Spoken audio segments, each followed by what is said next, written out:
Good day, everyone. I am Given Lapid, and welcome to our new lesson here in our course Survey of English and American Literature.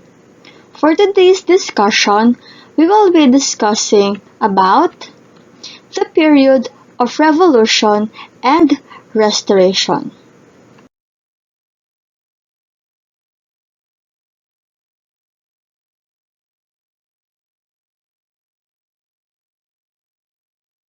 For today's topic, we will be discussing two argumentative essays written by Sir Francis Bacon, particularly for our first essay entitled Of Truth and for our second essay entitled Of Parents and Children.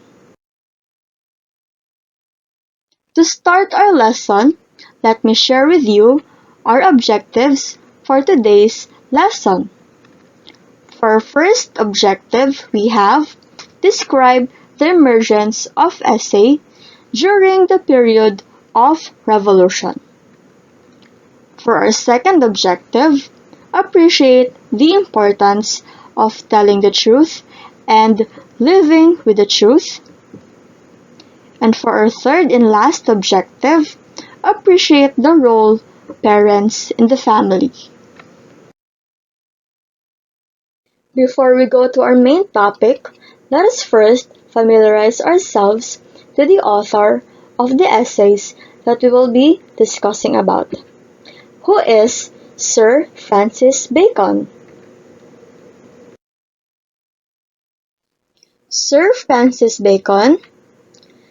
Sir Francis Bacon is also known as Lord Verulam, was an English philosopher and statesman who served as Attorney General and as Lord Chancellor of England. His works are seen as developing the scientific method and remain influential through the scientific revolution.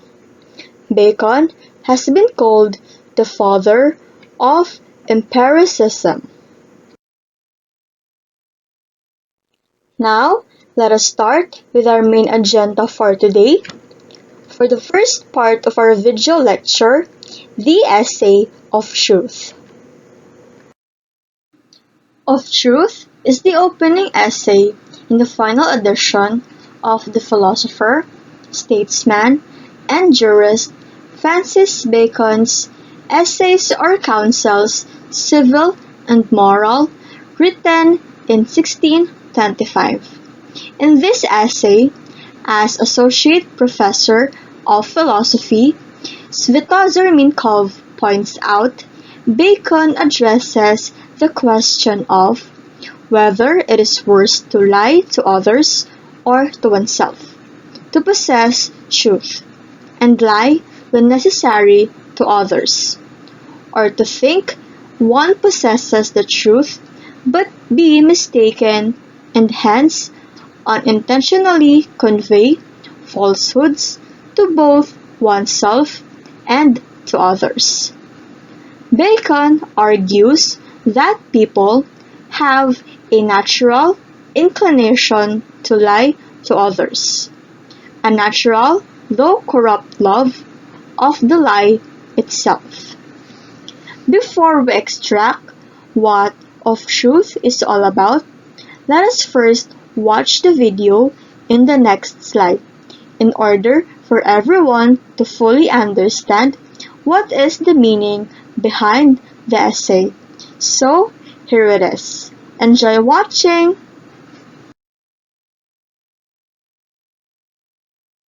Of Truth is the opening essay in Bacon's final edition of Essays of Counsel, Civil and Moral.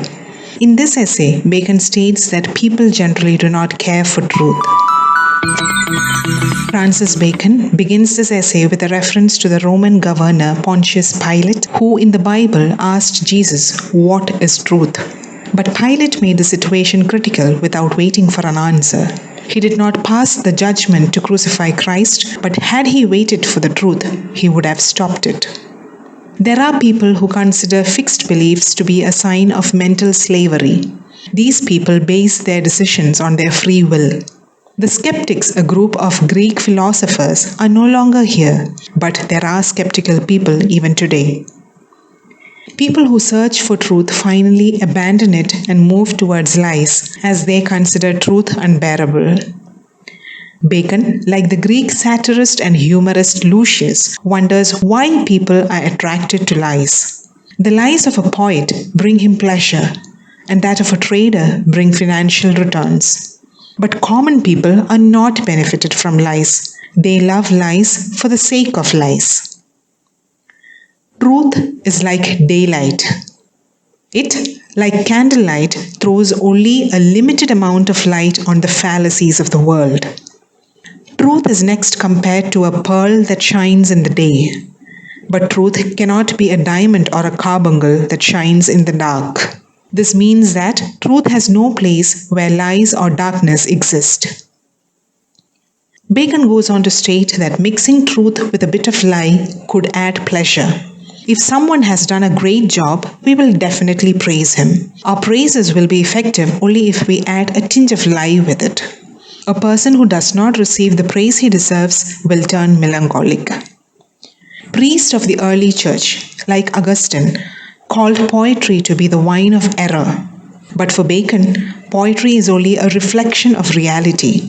The lie in poetry is a shadow that only passes over the mind.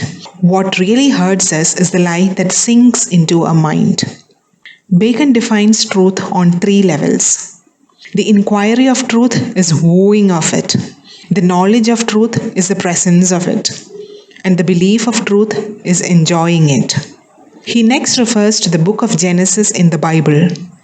Bacon here compares truth to light. God first illumined the world which was in chaos, then he brought light to man, and he still blesses his chosen people with his light.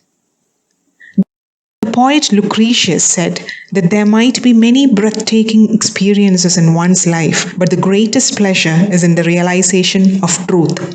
This ability should not create pride. Instead, it should develop sympathy for others. Truth is important in civil and business lives as well. Adding light to truth is like making an alloy of copper and gold. Just like the alloy is smooth to work at, the truth and lie mixed up may be pleasing to listen to, but is an impure one. Again, lie is compared to that of a snake that crawls on its belly. The liar always has to let his head down. Bacon quotes Montaigne to define a liar. A liar is a man who is brave towards God, but is coward towards men. He believes that wickedness of falsehood and lack of faith will cause the last judgment of God upon mankind. He concludes the essay with another reference to the Bible, stating that the gradual erosion of moral values in the world will slowly make the earth a place where faith no longer exists. The essay is a perfect example of Bacon's didacticism. He teaches us the importance of the value of truth in our lives.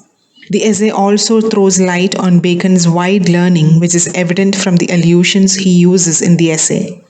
The essay also has striking similes and analogies. Bacon's signature styles of brevity, use of aphorisms, and epigrams are evident in the essay. Can you find them out? Thank you.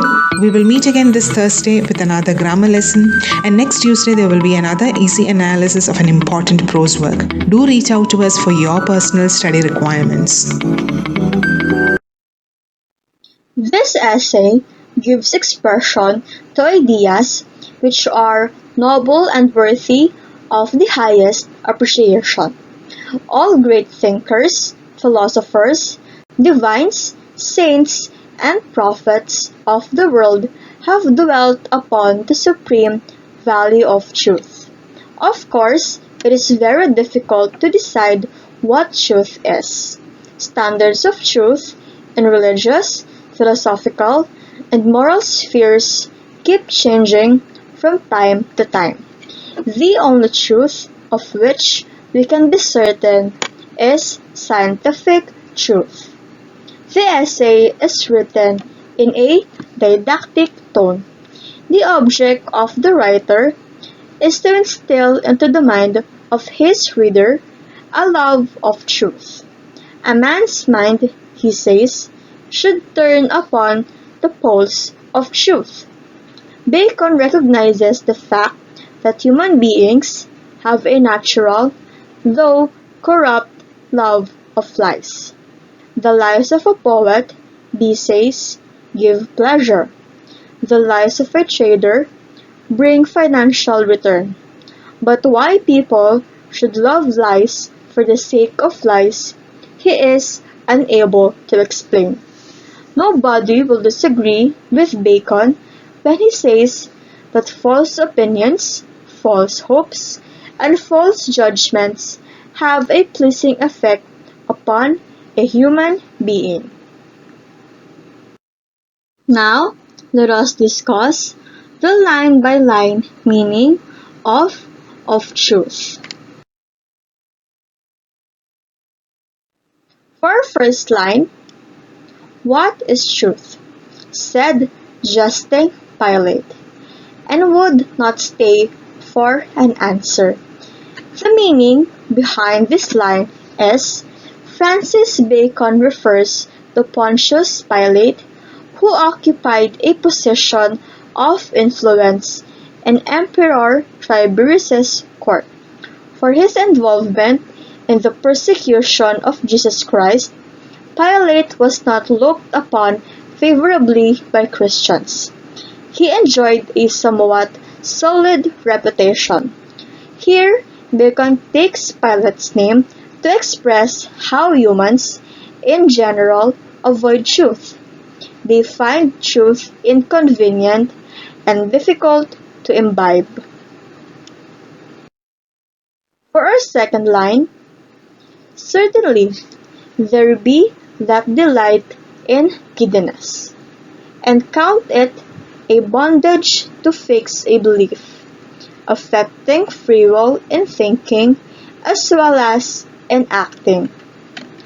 The meaning behind the second line, people do not seek truth, and enjoy resorting to falsehood and lies.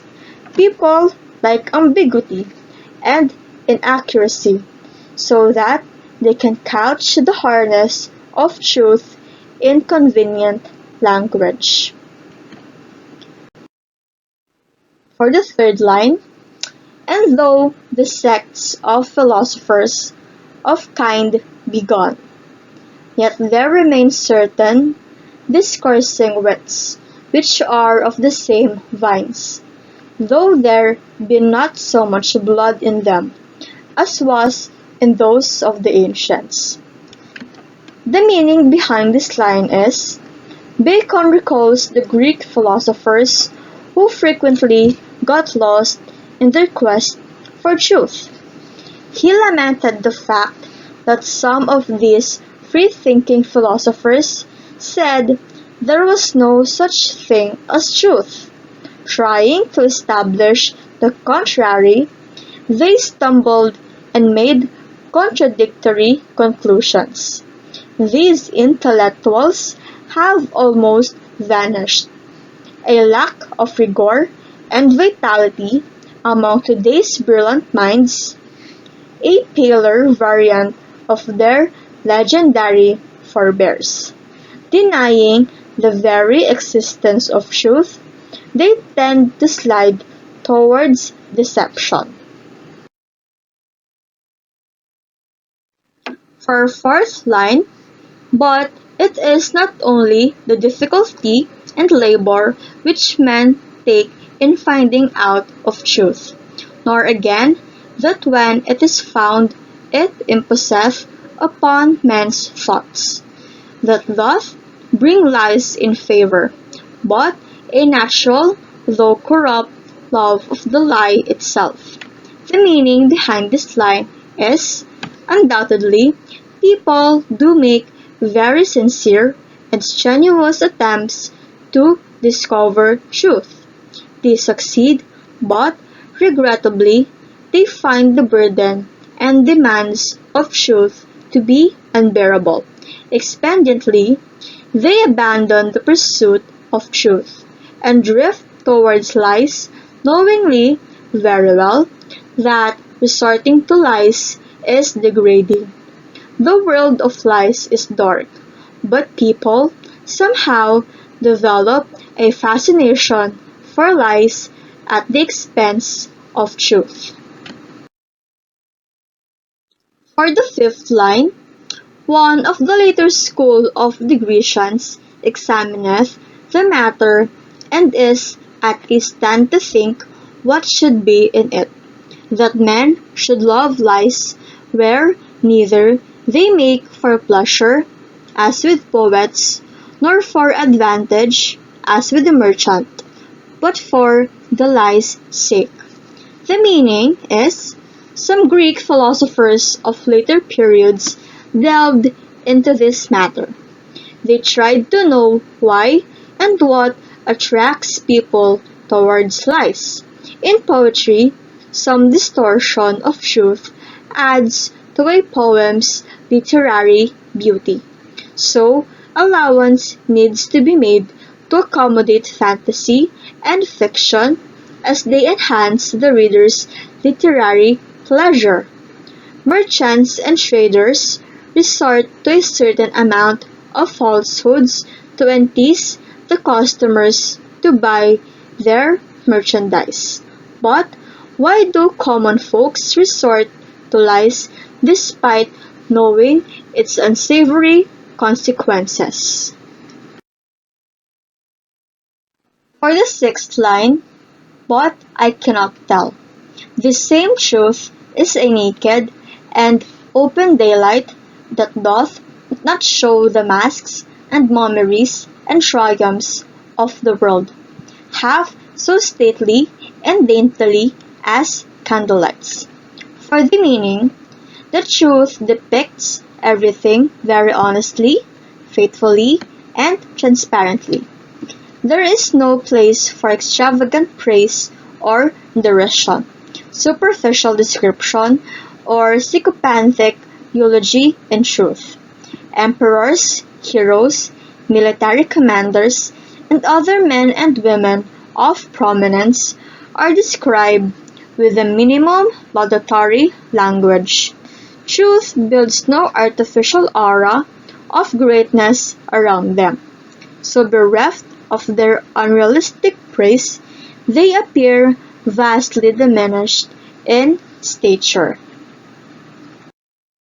Or the next line, truth may perhaps come to the price of a pearl that showeth best by day, but it will not rise to the price of a diamond or carbuncle that showeth best in the varied lights. For the meaning, a pearl shines in the day, a diamond or a carbuncle glow at night, giving an unreal feeling of the light in the midst of total darkness. Truth is like a pearl. It shows what is visible to the naked eye. It can't show anything by lighting up some unrealistically. Only falsehood has the capacity to make something apparent in total darkness. For the eighth line, a mixture of lie doth ever add pleasure. Doth any man doubt that if there were taken out of men's minds vain opinions, flattering hopes, false valuations, imaginations, as one would, and the like, but it would leave the minds of a number of men poor shrunken things, full of melancholy and indisposition, and unpleasing to themselves? The meaning behind this line is, a mix of lies and truth is more pleasing to humans than either lie or truth alone. The paradoxical juxtaposition of lies and truth shows Bacon's value. No superficial praise, charming words, or allusions will make the society appear dreary and lethargic. Vanity and self-promotion inspire creativity, energy, and thought. How would a poet or a player be driven to improve if they are not recognized. It is necessary to employ a certain level of hyperbole while praising someone. It will be dull and ineffective otherwise. For the next line, but howsoever these things are thus in men's depraved judgments and affections, yet truth, which only doth judge itself, teach that the inquiry of truth, which is the love-making or wooing of it, the knowledge of truth, which is the presence of it, and the belief of truth, which is the enjoying of it, is the sovereign good of human nature. For the meaning, so lies undoubtedly depraved the mind. Truth, on the other hand, remains unblemished always. It is absolute and does not lend itself to differing interpretations. Inquiry of truth is a romantic pursuit that demands the indulgence of the pursuer. Knowledge of truth means owning this unique gift. When one possesses absolute faith in truth, the feeling becomes very enjoyable.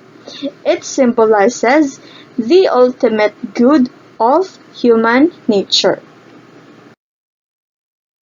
For the 10th line, the first creature of God in the works of the days was the light of the sense. The last was the light of reason.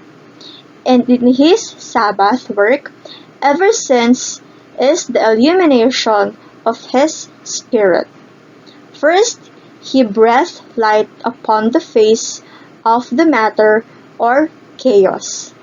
Then he breathed light into the face of man. And still he breathed and inspired light into the face of his chosen. For the meaning, God created the world and gave people the light of reason. Humans could see and feel the world using this. Then God gave reason. Using this, humans could judge what was good or terrible in their environment. As a result, humans gained enlightenment. Then God beamed light into the dark world. Then his light shone on humans, making them wiser than other species. Then he concentrated his loving light on the faces of those he most adored. For the 11th line, the poet that beautified the sect that was otherwise inferior to the rest said, yet excellently well, it is a pleasure to stand upon the shore and to see ships tossed upon the sea. A pleasure to stand in the window of a castle and to see a battle and the adventures thereof below.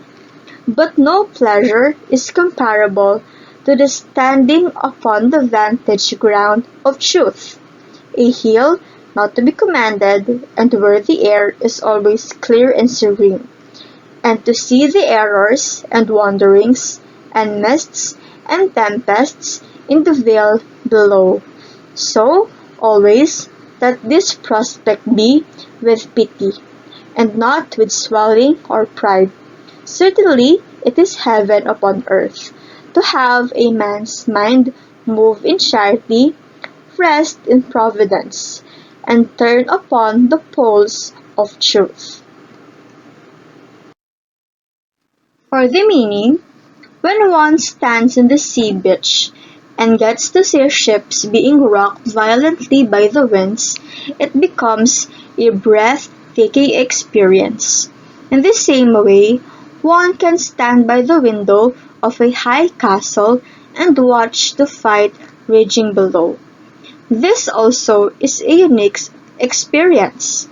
In the same way, when a human being can realize truth, he can feel as if he stands atop a high mountain enjoying its beauty and bliss.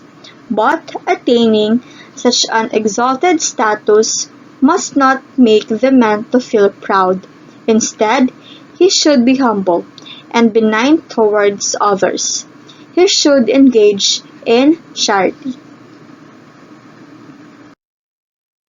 For the next line, to pass from theological and philosophical truth to the truth of civil business, it will be acknowledged by even those that practice it not, that clear and round dealing is the honor of man's nature, and that mixture of falsehood is like alloy in coin of gold and silver, which may make the metal work the better, but it embase it.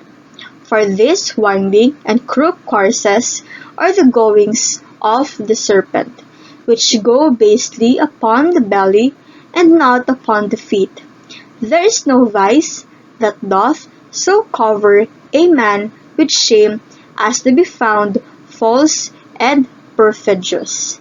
And therefore Montaigne said prettily, when he inquired the reason why the word of the lie should be such a disgrace and such an odious charge. For the meaning, it's difficult to consistently tell the truth in our daily lives. To make a man's business and transactions easier, he sprinkles in some lies. This looks to be a need at times. Even if he wins, such conduct is disgusting and humiliating. It's like adding a small amount of a foreign element to a metal like gold or silver to make it stronger and tougher. But alloying silver or gold dulls their shine. It's like a snake that can't stand up straight. That's why great thinkers like Montaigne consider deception to be universally abhorrent. For the last line, said he, if it be well weighed, to say that a man lie is as much to say as that he is brave towards God and a coward towards men. For a lie faces God and shrinks from man. Surely the wickedness of falsehood and breach of faith cannot possibly be so highly expressed, as in that it shall be the last peal to call the judgments of God upon the generations of men. It being foretold that when Christ come, he shall not find faith upon the earth. For the meaning, when analyzed deeply, he said, it means that a person who lies is afraid of ordinary mortals and has the temerity to face God. He is a lowly soul, bereft of any wisdom or intellectual heft. When the day of the judgment arrives, a person who has lied all his life cannot face God, and will be punished for his guilt. It has been said that gradual erosion of moral values in the world will slowly drag the earth to a state where faith ceases to exist. And now, let us move on to the themes of truth.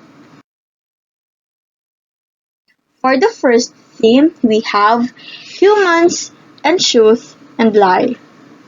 Of Truth is Bacon's great work of prose, which shows his keen observation of human beings with their attributes of truth and lie. In the beginning, he states that people generally do not care for the truth.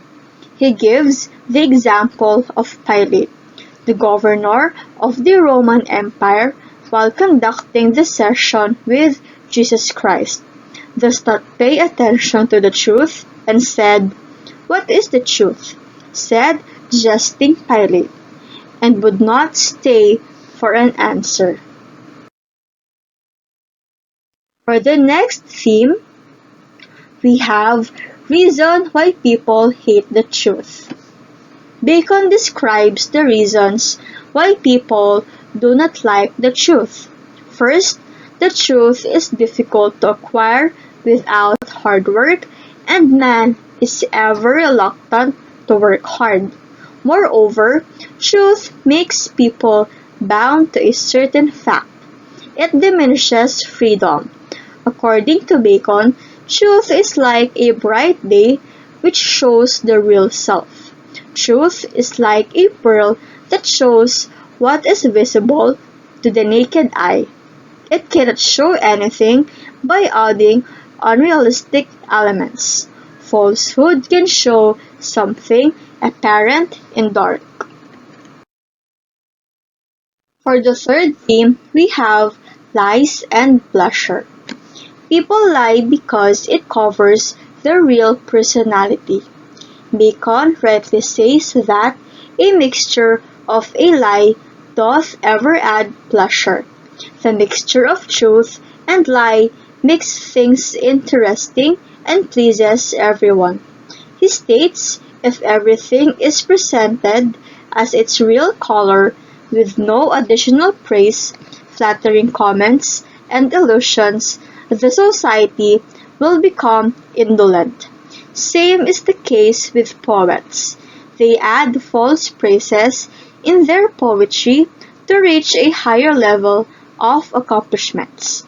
Truth is at most important in every aspect of life, civil or business. A bit of lie added to the truth is like making an alloy of copper and gold. It becomes easier to work with these metals, but at the same time, it makes it impure. For the next theme, we have lie is like snake. Bacon compares lie with a snake crawling on its belly instead of walking on its feet. The false person has to let his head down because he feels guilty all the time due to his habit of speaking falsehood all the time to earn benefits in business. There is no shameful act than to be a liar. Bacon quotes Montaigne, who said that a liar is a man who is brave towards God but is coward towards men. He emphasizes on the wickedness of the falsehood by saying that these are the negative qualities of men which call upon the judgment of God upon mankind. And now we are down to the conclusion of truth. The discovery of truth involves a lot of time and labor. Besides, when truth has been discovered, it acts as a kind of restraint upon the minds of men, because men cannot then change their beliefs according to their whims. Lies are in favor not because of either of these two causes. It seems that human beings are somehow or other attracted by lies. Truth is like the clear daylight in which the shows and the spectacles presented on the stage of a theater are seen for what they are, while lies are like candlelights in which the same shows and spectacle appear to be far more attractive. Truth gives greater pleasure when a lie has been added to it. And that's the end of our discussion regarding the essay of truth. And now, let us move on to our second essay entitled Of Parents and Children. Of Parents and Children is a suggestive essay in which Sir Francis Bacon provides some suggestions through which parents can bring up their children. There are some common practices related to children which are being followed in every society, and the author wants to rectify them. For instance, people think that children themselves should choose a profession as per their interest. Sir Francis Bacon thinks the opposite and says that instead, the parents should select a profession for their children. However, somewhere in the essay, he just demonstrates reality. The essay has a relational and common subject matter. Bacon is a teacher in this essay, and every parent can learn something from him. The author has also quoted some wise words to fortify his stance. In fact, it is a guide to those parents who do not know how to bring up their children in a way that they can get success in the future. And again, I have prepared a video in the next slide regarding the essay. This will help you to have an idea regarding the content of the essay. So, here it goes! Welcome to yet another easy analysis session of Francis Bacon's essays from Essays, Counsels of Civil and Moral with ACE the English Hub. We have already discussed 3 of Bacon's essays. Subscribe to our channel to receive timely updates of our videos. Our essay for today's analysis is Of Parents and Children. Of Parents and Children can be called an argumentative essay or a suggestive essay which provides thoughts that would help parents bring up their children. Bacon comments about the relationship between parents and children along with the pros and cons of having children. In this essay, he provides the reader with certain suggestions for the upbringing of children.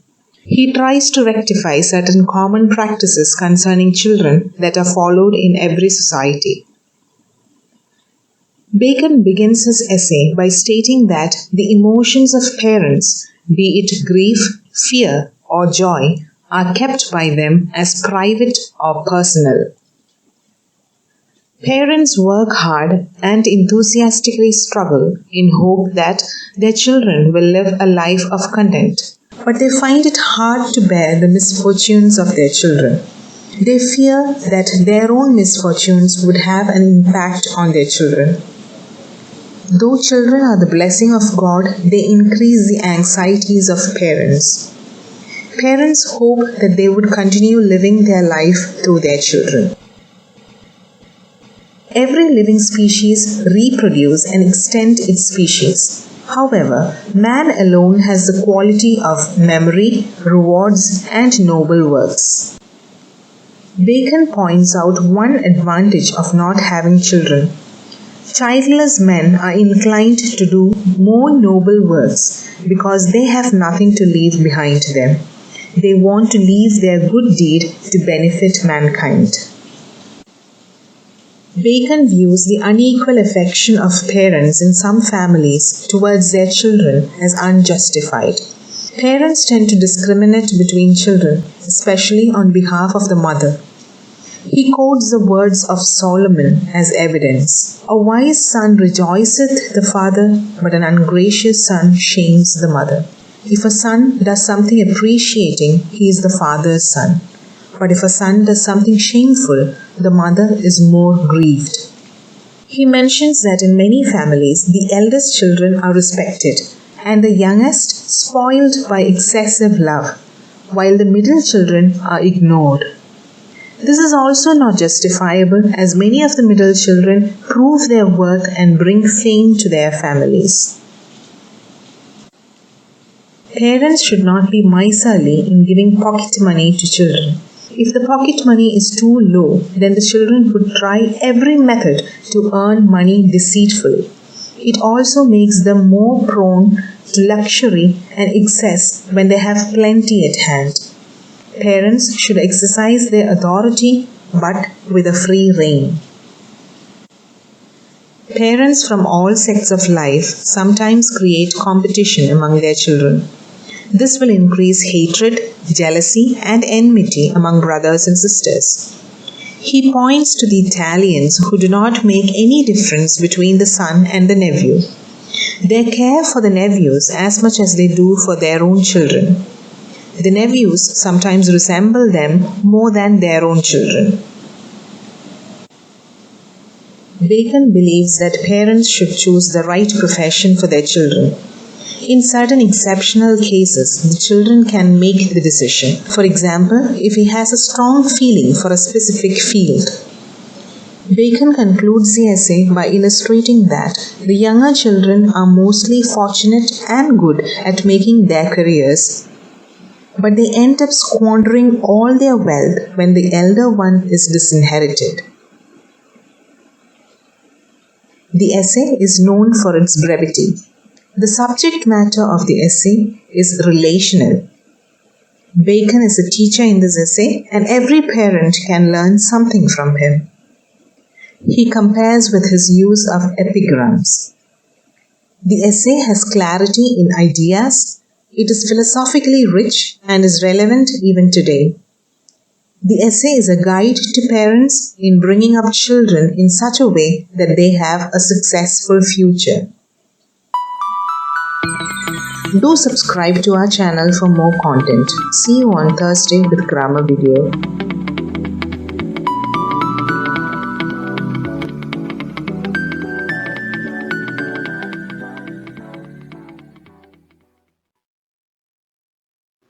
And now that you have an idea regarding our topic, let us now extract the essay's content. Sir Francis Bacon started the essay in the topic Griefs and Joys of Parents. Children are the greatest gift of God, but at the same time, they make parents' condition miserable, considers Sir Francis Bacon. However, all the parents keep their joys as well as griefs secret. He epigrammatically illustrates this situation in these words: the joys of parents are secret, and so are their griefs and fears. Parents work hard for their children and try to make them happy. They have hope that their children will live a life of content. Therefore, parents enthusiastically struggle for them. On the other hand, they also fear their bad luck because it can impact the lives of children. Children are blessings of God, but they increase the anxieties of parents, says Sir Francis Bacon. Nevertheless, the parents feel delighted while seeing their children with the hope that they would continue living their life through their children. Thus, children are the source of pleasure as well as grief. Next, he discussed the difference between human and animal species. Every species can continue living in this world through reproduction, but there are some differences between humans and animal species. Humans have memory. They can make history and remember it. For example, ancient Roman and Greek history can still be found in libraries. Besides, humans are intellectual. They cannot swim, but they can make submarines. They cannot fly, but they can make airplanes. They have the ability to survive in every situation, whether by hook or crook. Additionally, they are not only remembered because of reproduction, but because of their good deeds. For instance, we will still remember Homer because of his poem Iliad. Similarly, Aristotle is still known because of his knowledge. Indeed, there is a vast difference between human and animal species. Bacon thinks that people who are married and have children cannot do noble deeds. They focus their attention on their family and children. Thus, Sir Francis Bacon calls children as a barrier for parents on the path of success. Next, he discussed the unequal affection of parents. Some parents make a difference between their children. In many families, some children are more affectionate whereas some are less. This kind of attitude of parents against their children is unjustified in the eyes of Sir Francis Bacon. He advises parents to love every child equally, especially the mother's affection should be equal towards every child. He mentions legendary words of Solomon, who said, "A wise son rejoiced the father, but an ungracious son shames the mother." These words are true even today. When a child does something good, his father is praised, but whenever he does a shameful act, his mother is alleged for his act. Besides, in most families, the youngest child and the eldest child are respected, whereas middle children are ignored. This common practice is also not acceptable. In most of the cases, middle children prove themselves best and bring fame to families. And next, Sir Francis Bacon discussed some suggestions to parents. Sir Francis Bacon has some suggestions for parents as well as for children. He recommends that parents should not fix pocket money of the children. If pocket money is too low, then the child will try to learn every such method through which he can make money.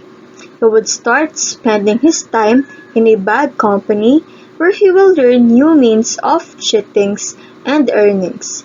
Finally, he will become greedy and do anything to get a large sum of money. Hence, the attitude of parents should not be strict nor liberal, especially in the matter of pocket money. Parents should also not create competition between their children. Particularly, brothers should not be inspired to compete for each other. This method will increase hatred between them. They will become jealous and ultimately they will consider each other enemies. Sir Francis Bacon, in Of Parents and Children, gives an example of Italians who does not make any difference between the son and nephew. He encourages such kind of practices. Sometimes a nephew earns better respect for his uncle as compared to a real child for his father. And for the last topic, Sir Francis Bacon discussed that children cannot decide their future.